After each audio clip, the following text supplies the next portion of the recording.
नमस्कार YouTube family. आज भोगी आहे आणि सर्वप्रथम तुम्हा सर्वांना भोगीच्या हार्दिक शुभेच्छा. तुम्ही सर्वांनीच भोगीची मिक्स भाजी केली असेल आणि मीही केली आहे. प्रत्येक भागात भोगीची भाजी करायची पद्धत वेगळी आहे. चला तर मी आमच्या भागातील भोगीची भाजी कशी करतात ती पद्धत तुमच्यासोबत शेअर करते. शहरात आपल्याला सगळ्याच भाज्या भेटतील असं नाही, पण ज्या भाज्या भेटल्या आहेत त्या मी स्वच्छ धुवून चिरून घेतलेल्या आहेत. आणि वाटणासाठी मी 2 मिरच्या, लसूण, आल्याचा तुकडा, कोथिंबीर, ओलं खोबरं आणि जिरं असं वाटण करून घेतलेलं आहे. चला गॅसवर कढई ठेवूयात. कढई गरम झाली की त्याच्यात थोडंसं तेलात आपण केलेलं वाटण टाकूयात.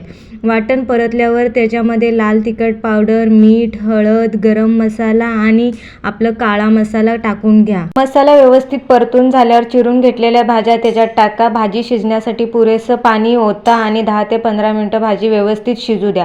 भाजी व्यवस्थित शिजल्यावर मस्त बाजरीच्या भाकरीसोबत भाजीचा आस्वाद घ्या.